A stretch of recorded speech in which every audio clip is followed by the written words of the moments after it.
Hello दोस्तों, एक बार फिर से आप सबका स्वागत है द बैंकिंग एरा की फैमिली पर। और मैं साहिल मुंजाल एक बार फिर से आप सबका स्वागत करता हूं और आशा करता हूं कि आप सबकी जो तैयारी है आने वाले एग्ज़ाम को लेकर बहुत अच्छे से चल रही होगी। और आपकी जो प्रिपरेशन है जिस वे में चलनी चाहिए और जिस कॉन्फिडेंस के साथ होनी चाहिए वो हो रही होगी। तो दोस्तों, जो जो भी पर्सन इस वीडियो को पहली बार देख रहे हैं तो बेल आइकन पर प्रेस करना नहीं भूलें और सब्सक्राइब करना भी नहीं भूलें, क्योंकि मैं इस चैनल पर आपके लिए बहुत अच्छे अच्छे कंटेंट लेके आ रहा हूँ।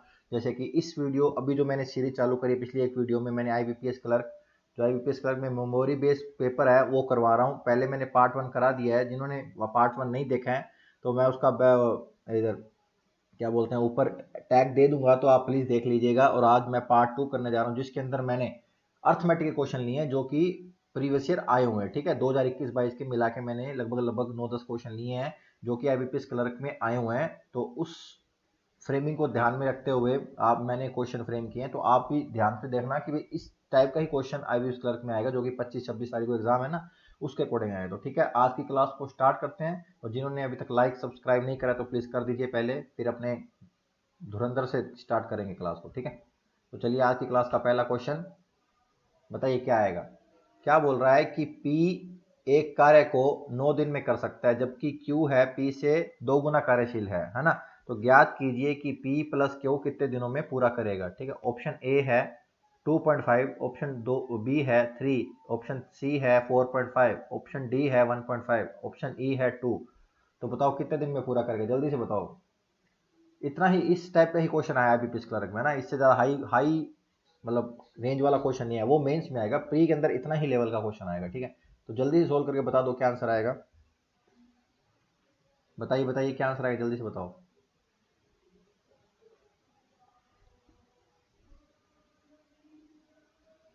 हो गया होगा। तो देखो क्या बोल रहा है, पी जो है 9 दिन में कार्य करता है ना, 9 दिन में कर सकता है। लेकिन क्या बोल रहा है कि पी क्यू जो है पी से दुगना कार्यशील है, तो पी की एक है तो क्यू की इफिशियंसी कितनी होगी, ये इफिशियंसी का रेशो है। ठीक है, तो सबको पता है वर्क क्या होता है, इफिशियंसी इनटू टाइम होता है। ठीक है, तो बोल रहा है कि पी और क्यू कितने दिनों में करेंगे। ठीक है, मतलब क्या पूछ रहा है, टाइम पूछ रहा है। क्या पूछ रहा है, टाइम पूछ रहा है। तो देखो, इफिशियंसी को टाइम से करते हैं वर्क, तो वर्क निकालेंगे। इफिशियंसी पी की एक है और कितने दिन में करता है, 9 दिन में, तो 1 × 9। ठीक है, ये क्या हो गया, वर्क हो गया। क्या हो गया, वर्क हो गया। अब पूछ रहा है पी और क्यू कितने दिन में करेंगे, मतलब दोनों की इफिशियंसी जोड़ देंगे तो टी आ जाएगा। तो दोनों की इफिशियंसी जोड़ दो, कितनी, 1 + 2 क्या, 3। तो कितनी इफिशियंसी से भाग देंगे, 3 से भाग देंगे। ठीक है, 3 से भाग दिया 9 को, तो क्या आ गया, 3 डे आ गया। क्या आ गया, 3 डे आ गया। मतलब पी और क्यू मिलकर कितने दिन में काम करेंगे, 3 दिन में काम को पूरा कर देंगे। ठीक है, यदि मान लो ही पूछ लेता क्यू अकेला कितने दिन में करेगा, तो 1 × 9 करके बटे 2 कर देते, मतलब 4.5 दिन में। ये क्यू अकेला कितने दिन में। ठीक है, पूरा पोस्टमार्टम कर दो क्वेश्चन का, आपका कॉन्सेप्ट क्लियर है ना, तो आप कुछ भी पूछ लेगा वो कर सकते हो आप। ठीक है ना, इतना ही है। उसने कुछ नहीं, उसने दे रखा है कि पी कितने दिन में करेगा पता है। ठीक है, पी और क्यू की इफिशियंसी अपनों ने निकाल ली, 1:2। अब उसने बोला है कि ज्ञात कीजिए पी प्लस क्यू, तो मतलब 3 रेशो की वैल्यू पूछ रहा है ना। तो एक रेशो वैल्यू कितनी, इसमें क्या है, 1 × 9, मतलब एक इफिशियंसी इंटू 9 क्या है, डे, तो work into time, sorry efficiency into time क्या हो गया, वर्क हो गया। अब इफिशियंसी से भाग देंगे तो टाइम आ जाएगा, तो इफिशियंसी क्या है, 1 + 2 3, तो 3 से भाग देंगे कितना आएगा, 3 डेज। क्लियर, 3 डेज आ गया, समझ में आ गया ना। तो चलिए फिर अगला क्वेश्चन करें। अगला क्वेश्चन है मेंसुरेशन का ना, मेंसुरेशन का क्वेश्चन है। क्या बोल रहा है कि आयत की चौड़ाई और लंबाई का अनुपात, ध्यान रखना चौड़ाई लंबाई का अनुपात दे रखा है 4:5। यदि आयत का क्षेत्रफल 720 वर्ग मीटर है तो आयत का परिमाप ज्ञात कीजिए। मैंने आपको पहले भी प्रीवियस सेशन में बताए हुए हैं कि आपको मेंसुरेशन के क्वेश्चन करने हैं, तो आपको फर्स्ट ऑफ ऑल आपको इनके जो फॉर्मूलेज हैं वो आपको याद होना चाहिए। फॉर्मूला जितने भी हैं आपको याद होने ही चाहिए, मस्ट है। ठीक है, तो ही आप कर पाएंगे। तो अभी आपको बता रखा है, बताइए क्या आंसर आएगा। आयत का तो बहुत सिंपल सा फॉर्मूला था, मैं बता देता हूँ। आयत, ठीक है, जिसके आमने सामने की भुजा बराबर हो। ठीक है, जिसके आमने सामने की भुजा बराबर हो, ये ब्रेथ ले लो, ये लंबाई ले लो, तो ये ब्रेथ होगी और ये लंबाई होगी। ठीक है, तो बताइए बताइए क्या आंसर आएगा, जल्दी से बताओ। स्पीड से सोल्व कीजिए क्वेश्चन को, है ना। जितनी जल्दी स्पीड से क्वेश्चन सोल्व करेंगे उतना ही जल्दी अपना कॉन्फिडेंस बूस्ट होगा कि हाँ अभी हम विद इन टाइम क्वेश्चन को कर पा रहे हैं। ठीक है, तो बताइए बताइए क्या आंसर आएगा, जल्दी से बताओ। बताइए बताइए क्या आएगा, जल्दी से बताओ।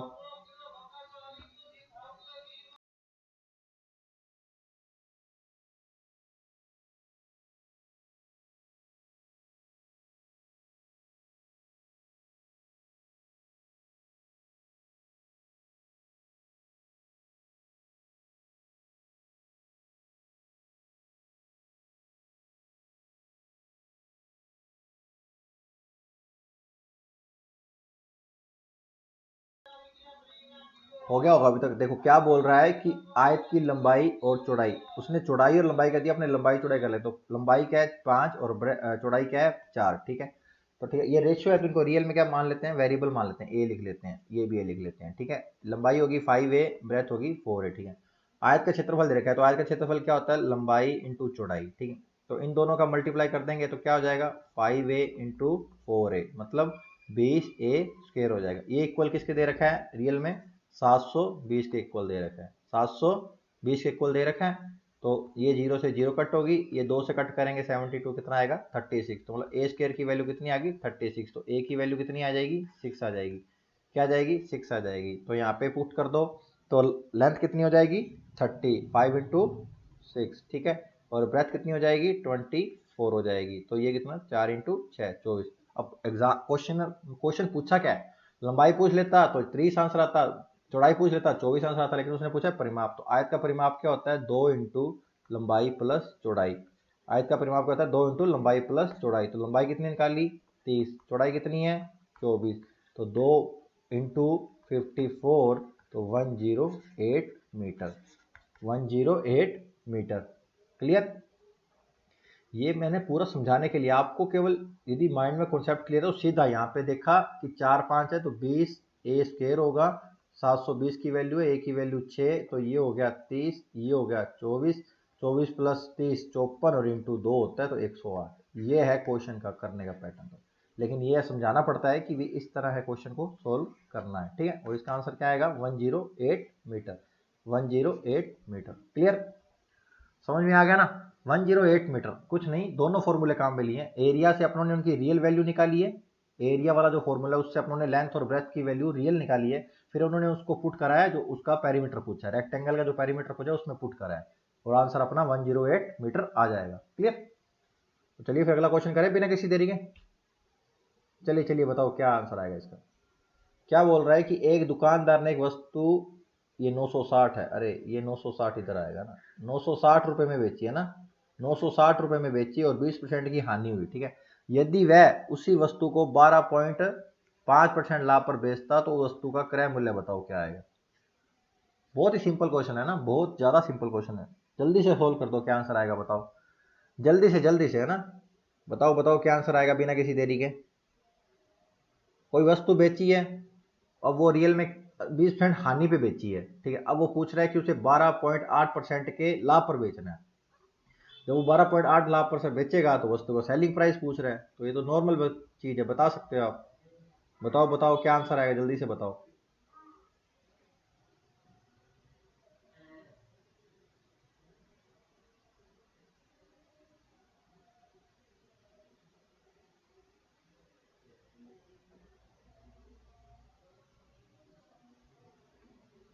आ गया होगा आपको। देखो अपने को सेलिंग प्राइस दे रखा है एक बार, है ना, तो मान लेते हैं। देखो ये क्या होता है 20% मतलब 1/5, ठीक है। और 12.5% कितना होता है 1/8 होता है, ठीक है। तो इन दोनों का कॉमन क्या आएगा, इन दोनों कॉमन होगा 40, क्या होगा 40 होगा। तो मान लिया मैंने कॉस्ट प्राइस 40, ये इसलिए कॉमन नीचे वाला का फैक्टर का कॉमन इसलिए लिया कि कट हो सके, ठीक है।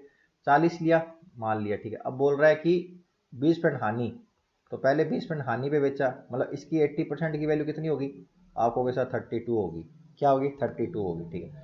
लेकिन उसने बेचना कितने पे है, कितने में बेचना है 12.5% के लाभ पर, मतलब इसका 1/8, 1/8 इसका कितना होगा 1/8 होगा 5, तो 45 जोड़ देंगे। तो उसने 45 की वैल्यू पूछी है, समझ गए, 45 की वैल्यू पूछी है। 32 की वैल्यू कितनी दे रखी है 960, और 45 की वैल्यू उसने पूछी है। क्लियर, समझ में आ गई। मैंने कॉस्ट प्राइस मान लिया 40 है, सब पहली बात ये। उसने बोला 20% की हानि पे बेची है, तो इसका 20% लेस करेंगे कितना 8, या 80% की वैल्यू का 32, 32 की वैल्यू रियल में दे रखी है कितनी 960। अब उसे उसी वस्तु को 12.5% पे बेचना है, ठीक है।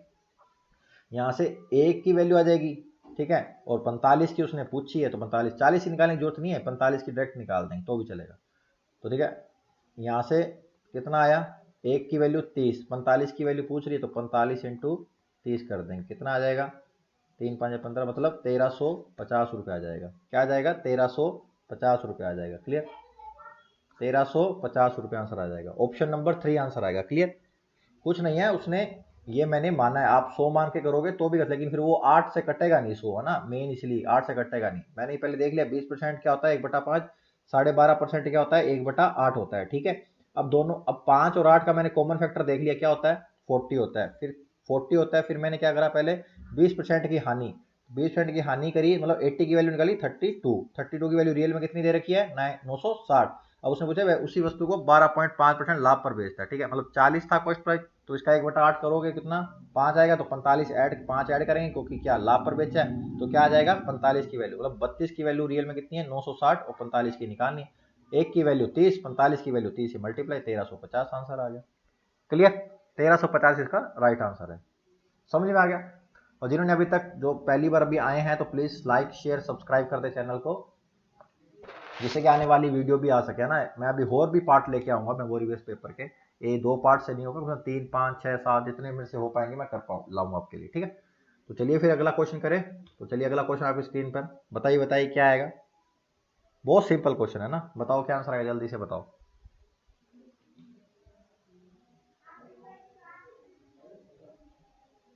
बताओ बताओ क्या आंसर आएगा, जल्दी से बताओ।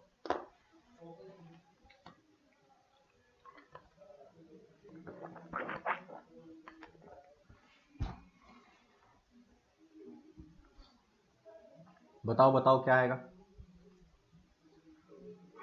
उसने क्या, यदि a प्लस बी दे रखा है कितना 5 दे रखा है, और ए स्केयर प्लस बी स्केयर की वैल्यू कितनी दे रखी है 13 दे रखी है, तो a इंटू बी का 50% पूछ रहा है, ठीक है। और देखो जिनकी प्रैक्टिस होगी वो ना, मतलब वैल्यू पुट करके भी निकाल पाएंगे ना। मैं आपको दोनों मेथड बता दूंगा कि रियल में जो बेसिक है वो क्या है, और जो पुट मेथड है, पुटिंग मेथड है वो क्या है, ठीक है। देखो a प्लस बी की वैल्यू और ए स्केयर प्लस बी स्केयर की वैल्यू है, तो इससे क्या पता लग रहा है कि अपने को एक फॉर्मूला याद होना चाहिए, a प्लस बी का होल स्केयर, ठीक है। ए इसको क्या बोलते हैं, A square plus B square plus 2ab, ठीक है। अपने को A square plus B square दे रखा है, कितना दे रखा है आपको सर 13 दे रखा है, ठीक है। और ए प्लस बी दे रखा है, कितना दे रखा है 5 दे रखा है, 5 अंदर और स्केयर आएगा, ठीक है, 2 और 2ab, ठीक है। अब ये हो गया 25, ये हो गया 13, ये हो गया 2ab, ठीक है।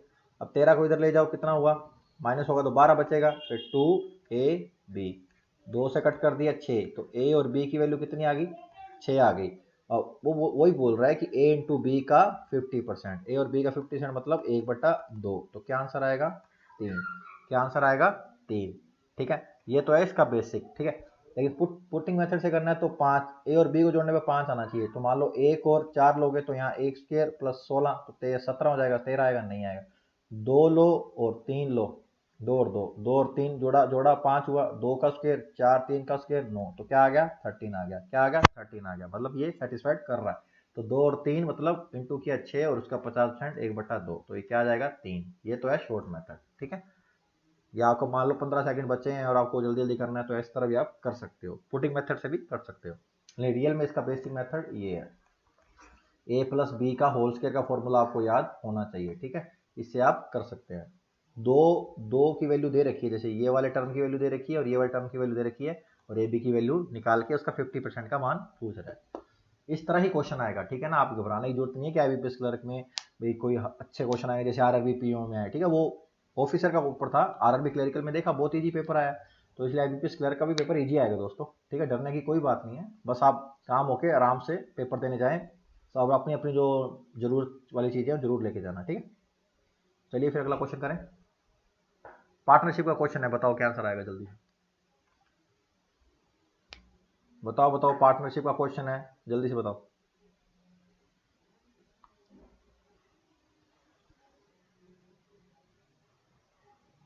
क्या बोल रहा है कि ए ने 1500 रुपए की पूंजी के साथ व्यवहार शुरू करा, ठीक है, व्यवसाय शुरू करा। 4 महीने बाद बी ने भी पूंजी लगा के, कितनी पूंजी लगाई है with his capital 1500 plus x रुपए, ठीक है, 1500 एक्स रुपए लगाए, ठीक है। यहाँ पे 1500 प्लस एक्स आएगा, ठीक है, यहाँ पे आ गया, यहाँ पे आएगा 1500 एक्स रुपए लगा के उसने पूंजी, देखो ये देखा ना, विद कैपिटल 1500 प्लस एक्स, ठीक है। यदि वर्षों के अंत में ए और ए से बी के लाभ के हिस्से का अनुपात 15:14 है, तो एक्स का मान पूछा है, बताओ क्या आंसर आएगा, जल्दी से बता दो क्या आंसर आएगा। एक्स का मान बताओ क्या आएगा जल्दी से। बताइए बताइए क्या आंसर आएगा।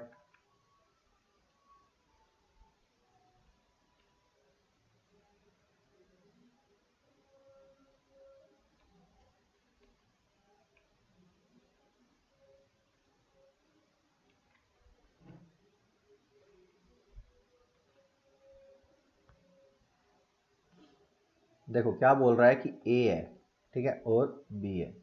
ए ने लगाए 1500 रुपये, बी ने कितने लगाए 1500 प्लस एक्स रुपये, ठीक है। ये अभी इसका इसका पूरे ईयर के लिए रहा है, लेकिन ये 4 महीने बाद है तो रिमेनिंग कितना 8 मंथ बचेगा, ठीक है। तो इसको कट कर दो, 4 तिये 12, 4 दूनी 12। अब क्या हुआ, लाभ तो प्रॉफिट होता क्या है, investment into time equals to profit. ये अपने को मैंने आपको बताया था, इन्वेस्टमेंट इनटू टाइम क्या होता है, प्रॉफिट का रेशियो। तो 1500 इंटू 3, ये हो गया 1500 प्लस एक्स इंटू 2, ये इधर आएगा 15/14। तो ये 3 से कट हो जाएगा 5, ये 2 से कट हो जाएगा 7, ठीक है। तो ये कितना हुआ, 15 7 है 105, ठीक है। ये 5 है तो 5 से कर दो प्लस 5x, ठीक है, 5x। अब 7500 में 10,500 माइनस कर दो, कितना हुआ 3000 बचेगा, 3000 बचेगा और 5x, तो x की वैल्यू कितनी आएगी 600। 5 से डिवाइड करेंगे तो कितनी आ जाएगी 600 आ जाएगी। क्या आ जाएगी 600 आ जाएगी। क्लियर, समझ में आ गया, 600 आ जाएगी 600। कुछ नहीं करा मैंने, क्या करा, ए का बता रखा है इन्वेस्टमेंट कितना है और बी का बता दिया, बी का बस एक्स्ट्रा कितना है वही पूछ रहा है, 1500 प्लस एक्स, ठीक है, ठीक है। और ये क्या हुआ 12 और ये 8 मंथ के लिए, समझ गए। तो पहले मैंने इसको कट कर दिया, 4 तिये 12, 4 दूनी 8, ठीक है। फिर 1500 into 3 upon 1500 plus X into 2 equals to 15/14। फिर मैंने 3 से कट करा, 5 3 5 15, 2 से किया, 2 7 14, फिर क्रॉस मल्टीप्लाई कर दिया, बस ये इक्वेशन आ गई, इससे मैंने ये निकाल दिया 600। समझ में आ गया ना। प्री के अंदर इतना ही उनको देखो, विद इन टाइम होने वाले क्वेश्चन ही प्री के अंदर दिए जाते हैं। ऐसे नहीं कि भाई 35 में से आपको 5-10 क्वेश्चन ऐसे दे दिए कि भैया वो टाइम 3-4 मिनट ले रहा है हर कोई क्वेश्चन, ऐसा क्वेश्चन नहीं आएगा। हर पेपर को हमेशा बैलेंस पेपर बनाया जाता है, ठीक है, कि 35 मिनट के अंदर मतलब जो अच्छा पढ़ने वाला बच्चा हो 30 प्लस क्वेश्चन कर पाए, है ना। 35 कर जाएगा तो वो तो एक्स्ट्रा ऑर्डिनरी हो गया, लेकिन 30 प्लस क्वेश्चन कर पाए वो इस तरह का ही पेपर सेट होता है, ठीक है। तो उसी तरह ही क्वेश्चन फ्रेमिंग होती है। तो चलिए फिर अगला क्वेश्चन करें फिर बिना किसी देरी के। तो चलिए फिर अगला क्वेश्चन आ गया है, ट्रेन वाला है, टाइम स्पीड डिस्टेंस वाला क्वेश्चन है। बताओ बताओ जल्दी से क्या आंसर आएगा। और आपको ना टाइम, ये जो टाइम स्पीड वाला डिस्टेंस वाले में क्वेश्चन क्या, किलोमीटर प्रति घंटे को मीटर प्रति सेकंड में और मीटर प्रति सेकंड को किलोमीटर प्रति घंटे वाली जो है ना, 5/18 वो आपकी टिप्स पे होनी चाहिए, रोज उसकी प्रैक्टिस करो आप, है ना। जैसे मान लो 54 दिया जिसमें, तो इसमें सीधा 15 लिख देंगे ना, 18 दिया तो 5 लिख देंगे, 36 दिया तो 10 लिख देंगे, 72 दिया है तो 20 लिख देंगे, 108 दिया है तो 30 लिख देंगे। ये आपको टिप्स पे होना चाहिए ना, जिससे कि आपको बार बार ऐसे मल्टीप्लाई करके चेंज ना करना पड़े। मिली मिली सेकंड बच के ही आपके नंबर इंक्रीज होंगे दोस्तों, देख लेना। और जितना हो सके कैलकुलेशन भी किया कीजिए, जिससे कि आपको इफेक्टिव हो सके। बताओ बताओ क्या आंसर आएगा, जल्दी से बताओ। क्या बोल रहा है कि 54 किलोमीटर प्रति घंटे की गति से चलने वाली एक ट्रेन एक पुल को 30 सेकंड में पार करती है, ठीक है। यदि एक पुल की लंबाई ट्रेन की लंबाई की आती है तो पुल की लंबाई बताओ। सिंपल है, बताओ क्या आंसर आएगा। बहुत सिंपल क्वेश्चन है, बताओ बताओ।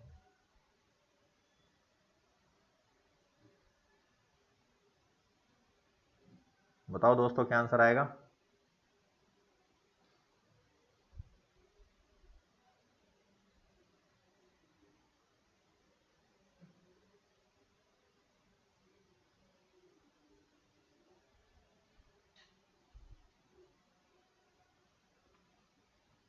देखो पहली बात तो देखो 54 दे रखा है, ये दे रखी है किलोमीटर प्रति घंटे में, और ये क्या दे रखा है पुल 30 सेकंड में ना। ये सेकंड में घंटे किलोमीटर, तो पहले इसको कन्वर्ट करो, तो 5/18 में कन्वर्ट करते हैं तो सीधा लिख दो 15 मीटर प्रति सेकंड। क्लियर, इतना पता लगा। अब देखो ये पुल है, मान लो ये पुल है और यहाँ ट्रेन आ रही है ना, ट्रेन आ रही है, तो ट्रेन पार कर रही है पूरा कितने सेकंड में, 30 सेकंड में। मतलब 30 सेकंड में ट्रेन खुद की लंबाई भी पार कर रही है और पुल की लंबाई भी पार कर रही है, ये आपको पहले ध्यान में होना चाहिए, है ना। मान लो एक पुल पर ट्रेन है, मान लो कोई पुल था ये पूरा, और उस टाइम चालू हुआ जब यहाँ पे आई ना ट्रेन, यहाँ पे जब एंटर किया तो टाइम चालू हुआ, ठीक है। यहाँ पे ट्रेन जाती गई और यहाँ पे जब उसका लास्ट डब्बा हुआ ना खत्म, तब उसको टाइम काउंट कर लिया कि 30 सेकंड में पार हुआ, तो वो ट्रेन अपनी पूरी डिस्टेंस पार करा। प्लस पुल की जो डिस्टेंस थी वो भी पार करी उसने, है ना।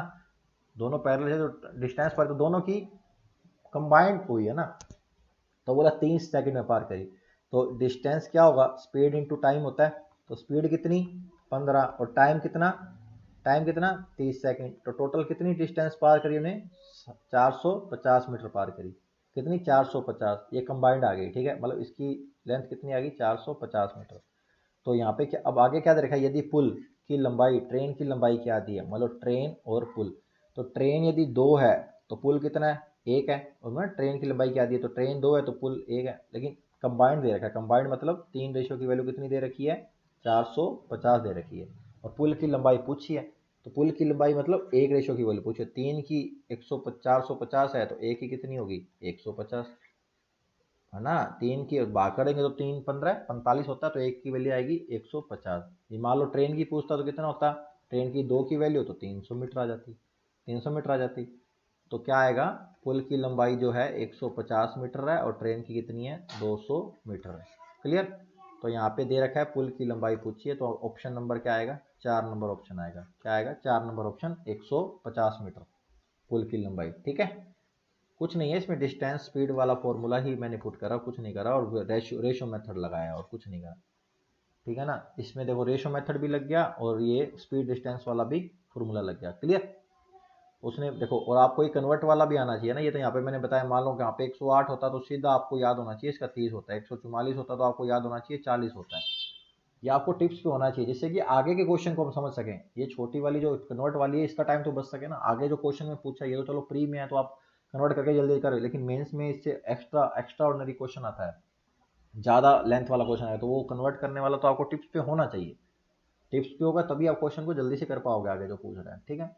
छोटी छोटी चीज़ों को रिड्यूस करके ही आप जल्दी क्वेश्चन कर पाओगे, है ना। आप सोचो कि मेरे को पूरा कॉन्सेप्ट अच्छे से होना ही चाहिए, तो वो समझने पे, क्वेश्चन को रीड करने पे ही समझ में आता है कितना क्लियर है, लेकिन छोटी छोटी चीज़ें जो कर सकते हैं उसको तो रिड्यूस करें, ठीक है। चलिए फिर अगला क्वेश्चन करें। चलिए, ये रेशियो वाला है, दूध और पानी का है, बताओ क्या आंसर आएगा इसका, बताओ बताओ जल्दी से बताओ क्या आंसर आएगा, बताओ बताओ क्या आंसर आएगा।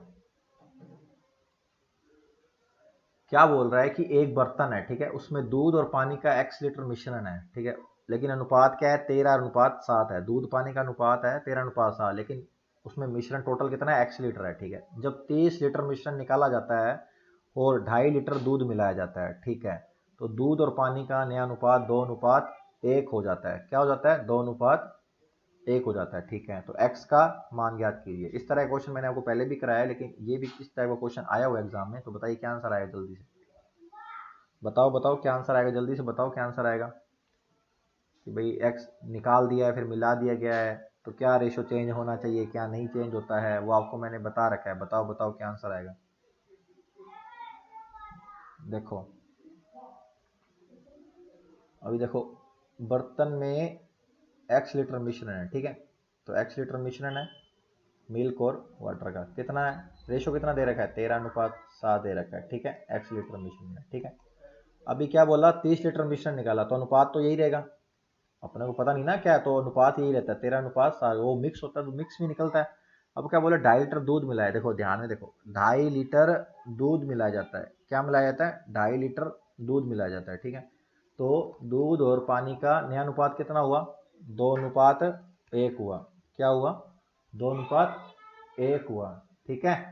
अब देखो चेंज क्या होना चाहिए, चेंज होना चाहिए दूध, लेकिन इसमें क्या हुआ है नए रेशो में पानी भी चेंज हो रहा है, देखो 7 से 1 हो गया ना, यहाँ पे 2 है, चलो दूध तो मान लिया चेंज हो रहा है, लेकिन वाटर चेंज नहीं होना चाहिए, तो इसको अपने ऐसा रेशो बनाएंगे कि वाटर सेम रहेगा दूध चेंज होगा, ठीक है।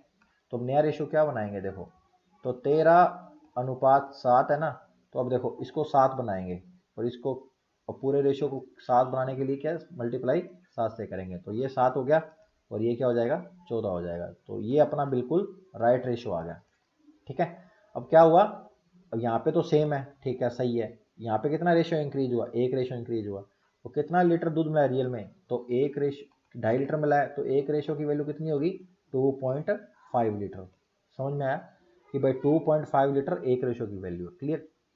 अब देखो, अपने अब 21 रेशियो की वैल्यू नहीं निकालेंगे, अपने निकालेंगे 20। अपने को इनिशियल पूछा है एक्स का, मतलब शुरू में क्या था वो पूछा है। तो पहले 20 इंटू 2.5 करेंगे तो कितना आ जाएगा, कितना आ जाएगा, 50 आ जाएगा। क्या आ जाएगा, 50 आ जाएगा। क्लियर। अब देखो 50 आ गया, इतना क्लियर है। अब वो बोला उस ये 50 जो है वो क्या था, जब 30 लीटर मिश्रण निकाला था ना, उसके बाद ही उसमें दूध मिलाया, तो 30 लीटर मिश्रण निकाला है ना, और एक्स की वैल्यू पूछी है, तो 30 लीटर मिश्रण निकाला तो वापस मिला दो। क्या करो, वापस मिला दो, तो कितना हो जाएगा, एक्स 80 लीटर हो जाएगा। क्या हो जाएगा, 80 लीटर। तो एक्स एक्स आएगा, क्या आएगा, एक्स की वैल्यू कितनी आ जाएगी, 80 लीटर आ जाएगी। क्या आ जाएगी, 80 लीटर आ जाएगी। समझ गई, क्या आएगा, 80 लीटर। तो अब एग्जैक्ट आंसर क्या है इसका, 80 लीटर। एक ऑप्शन क्लियर। देखो यहाँ पे क्या किया, मिश्रण निकाल दिया, ठीक है, कितना मिश्रण निकाला, 30 लीटर। तो ये एक्स लीटर निकालने के लिए 30 मिलाना ही पड़ेगा ना, तब इनिशियली आएगा ना। मान लो 100 था, उसमें 30 लीटर निकाला, फिर रेशो तो वही रहता है, लेकिन अपने को एक्स शुरू वाला 100 बताने के लिए जब पूरा रिवर्स चलेंगे तो 30 लीटर मिलाना पड़ेगा ना, उसी तरह मैंने करा है। तो एक रेशो की वैल्यू मैंने निकाली, कितनी कितनी निकाली, 2.5 लीटर है, ठीक है। और ये अपने टोटल रेशो कितना है, 30 लीटर निकालने के बाद 20 रेशो की वैल्यू कितनी हुई, 50 लीटर हुई। और उसने पूछा शुरू में एक्स, तो 30 मैंने ऐड कर दिया, कितना आया, 80 लीटर आया। क्या आया, 80 लीटर आया। समझ गए। तो क्या आंसर आएगा, 80 लीटर। क्लियर। तो चलो चलो अगला क्वेश्चन बताओ क्या आएगा। ये है नाव धारा वाला, ठीक है, boat and stream. Boat and stream वाला कॉन्सेप्ट है। बताओ क्या आंसर आएगा जल्दी से।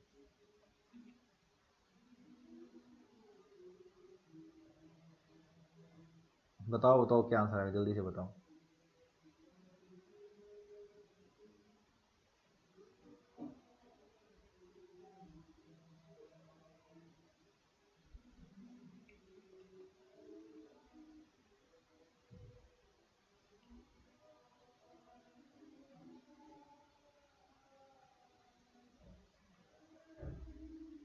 क्या बोल रहा है कि धारा के प्रतिकूल एक नाव की गति धारा के अनुकूल नाव की गति का अनुपात दे रखा है 7:10। ठीक है, धारा की गति दे रखी है, रियल में कितनी है, 6 किलोमीटर प्रति घंटा। तो धारा के अनुकूल 110 किलोमीटर की दूरी तय करने में नाव द्वारा लिया गया समय ज्ञात कीजिए। ठीक है, तो अब देखो कर लिया होगा, मैंने आपको बताया था ये आपको बॉक्स बना के रखना है। ठीक है, अब देखो क्या दे रखा है, प्रतिकूल से अनुकूल का रेशो दे रखा है। ठीक है, तो मैंने ये बताया था ये अनुकूल है, मतलब ये डाउन स्ट्रीम है, ये अपस्ट्रीम है। तो डाउन स्ट्रीम का रेशो कितना, 10, अपस्ट्रीम का कितना, 7। तो ठीक है, इन दोनों को ऐड करेंगे तो और डिवाइड 2 करेंगे तो कितना आ जाएगा, जो स्थिर जल में होती है ना, स्थिर जल में। ठीक है, और इन दोनों को माइनस करके बट अब बाकी का 2 देंगे तो कितना आएगा, 1.5। तो ये किसकी हो गई, स्ट्रीम की, मतलब धारा की गति होगी। ठीक है, ये आ गया रेशो टोटल। अब अपने को धारा की दे रखी है, मतलब रियल में इसकी वैल्यू दे रखी है, कितनी है, 6 है। तो इसकी कितनी हो जाएगी, 40 हो जाएगी। 40 हो जाएगी, कितनी आएगी, 28 हो जाएगी। और ये कितनी हो जाएगी, 34 हो जाएगी। ठीक है, अब लेकिन अपने को करना क्या है एग्जैक्ट, वो देखो, वो बोल रहा है कि धारा के अनुकूल 110 किलोमीटर जाना है। ठीक है, ये स्पीड है, टाइम पूछ रहा है, तो टाइम के लिए क्या होता है, टाइम के लिए क्या होता है, डिस्टेंस अपॉन स्पीड होती है, डिस्टेंस अपॉन स्पीड होती है। तो डिस्टेंस कितनी तय करनी है, 110, और उसमें क्या बोलते हैं, स्पीड कितनी है, अनुकूल चाल पे जाना है ना, अनुकूल में, तो कितनी आएगी, 40। तो डिवाइड कर दो, डिवाइड करा तो क्या आएगा, 2 से पूरा जाएगा तो 2 घंटा। अब देखो कितना बचा, 30 बचा और 4 है, तो 3/4 मिनट हुआ। 3/4 इंटू 3/4 घंटा हो, तो मिनट में चलेंगे 60 से मल्टीप्लाई करेंगे तो 15 चौके 60, तो इसको मल्टीप्लाई करेंगे कितना आएगा, 45। तो क्या आएगा, 2 घंटा 45 मिनट। 2 घंटा 45 मिनट में जो बोट है ना, वो धारा के अनुकूल 110 किलोमीटर की दूरी तय कर लेगी। ठीक है, 2 घंटा 45 मिनट के अंदर वो दूरी तय कर लेगी। तो ऑप्शन नंबर इसमें क्या आएगा, 4 नंबर ऑप्शन आएगा। क्या आंसर आएगा, 4 नंबर, 2 घंटा 45 मिनट।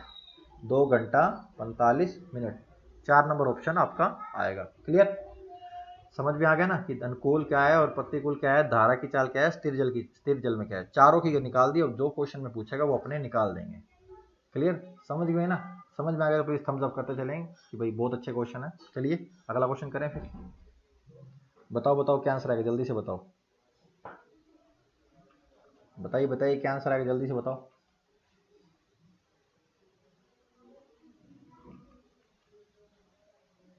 क्या बोल रहा है, ए और बी की प्रेजेंट एज का अनुपात दे रखा है 3:2, और 5 वर्ष पहले ए की आयु और 10 वर्ष बाद बी की आयु की आधी थी।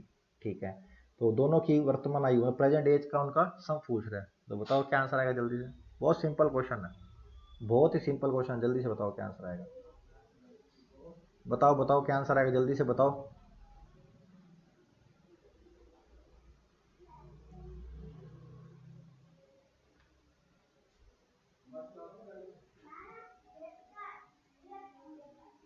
देखो क्या बोल रहा है कि ए और बी की वर्तमान आयु का अनुपात 3:2 है। ठीक है, एक एक तो अपने को ये दे रखा है। फिर क्या बोला, 5 वर्ष पहले, 5 वर्ष पहले, ठीक है, 5 वर्ष पहले और 10 वर्ष बाद बी की आयु की आधी थी। मान लो इसका रेशो मैं 2 मानता हूँ, तो इसका रेशो क्या आएगा, 1 होएगा। क्लियर। अब यहाँ से देखो, यहाँ से रेशो दे रखा है ए और बी का 3:2 है, तो यहाँ पे रख दो 3x-5, यहाँ पे 2x प्लस 10, ठीक है, 1:2।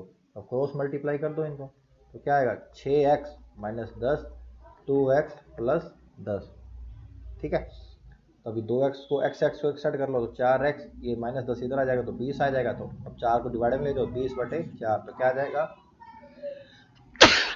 सॉरी, तो x की वैल्यू क्या आ जाएगी, 5 आ जाएगी। क्या आ जाएगी, 5 आ जाएगी। और दोनों का सम पूछ रहा है, दोनों का सम पूछ रहा है, तो 3 प्लस 2 कितना, 5, और एक रेशो की वैल्यू 5 है, तो मल्टीप्लाई कर देंगे तो क्या आ जाएगा, 25। क्या आ जाएगा, 25 आ जाएगा। ठीक है, अब क्रॉस क्रॉस वेरिफिकेशन करना तो वो भी कर सकते हैं। आंसर क्या आएगा इसका, 4th number answer. Cross verification क्या होगा, जैसे मान लो प्रेजेंट एज इसकी कितनी है, 15, उसकी कितनी है, 10।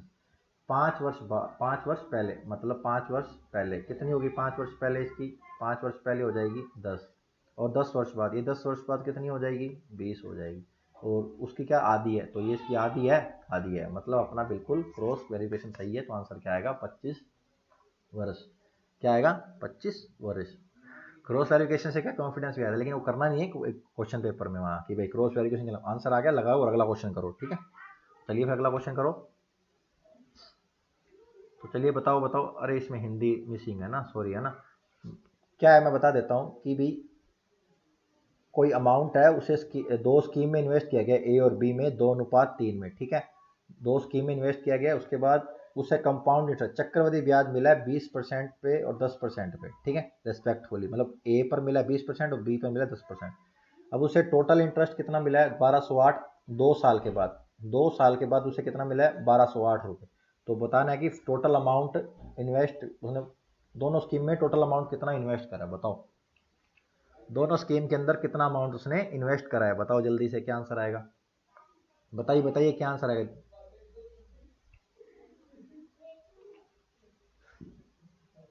चक्रवृद्धि ब्याज पर वो ध्यान होना चाहिए कि 10% का 2 साल पे क्या इफेक्टिव रेट होता है, 21% होता है। क्या होता है, 21%। और 20% का कितना होता है, 44%। ये 2 साल का आपको याद होना चाहिए दोनों। ठीक है, ये होता कैसे है मैं बता देता हूँ।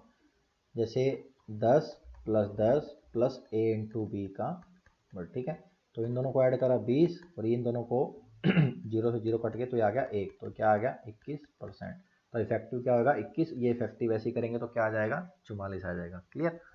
अभी देख लो, ए में इन्वेस्ट करा कितना, 200, बी में इन्वेस्ट करा कितना, 300। तो अब इसमें इसने कितना इंटरेस्ट लिया होगा, 20% है तो 44% लिया होगा। तो 44% कितना हुआ, 88 हुआ। और इस पर कितना लिया होगा, 21% लिया होगा, तो कितना हुआ, 63%, 63 रुपये ब्याज हुआ। ठीक है, ये रेशो में है। रियल में कितना, 1208। तो ऐड करो इनको, कितना आएगा, ऐड करेंगे तो आ जाएगा 151। ठीक है, 151। रेशो की वैल्यू कितनी दे रखी है, 1208 दे रखी है। कितनी, 1208 दे रखी है। तो एक रेशो की वैल्यू कितनी होगी, 1208 को 151 से डिवाइड करेंगे तो कितना आ जाएगा, ये 8 से सीधा कट हो जाएगा, ये सीधा 8 से कट हो जाएगा। तो एक रेशियो की वैल्यू कितनी आ जाएगी, 8 आ जाएगी। ठीक है, उसने पूछा क्या है कि दोनों दोनों स्कीम के अंदर उसने टोटल कितना इन्वेस्ट करा है, तो 2:3 था, मतलब 5, 200 300 माना था, 200 इंटू प्लस 300 कितना हुआ, 500, और 500 को इंटू करेंगे 8 से तो कितना हो जाएगा, 4000। क्या आंसर आएगा, 4000। तो अपना आंसर क्या आएगा, 5वां नंबर ऑप्शन 4000। क्लियर। इस क्वेश्चन के अंदर मेन यही था कि आपको इफेक्टिव रेट आती है कि नहीं आती, यही मेन था ना। बाद में तो आपको परसेंटेज पता है कि इसका मूलधन पर जितना परसेंट निकालेंगे वो इंटरेस्ट होगा, ये तो पता है। लेकिन अपने को मेन था कि 10% और 20% पे इफेक्टिव अपने को रेट निकालना है, वो आपको पता है कि नहीं पता, ठीक है, वो आपको पता है कि नहीं पता, यही मेन था, ठीक है। तो चलिए, यही था लास्ट क्वेश्चन। तो जो लास्ट तक जुड़े बहुत बहुत धन्यवाद, जिन्होंने अब तक सब्सक्राइब नहीं करा सब्सक्राइब कर लेना। मिलेंगे नेक्स्ट वीडियो में, तब तक के लिए जय हिंद जय भारत।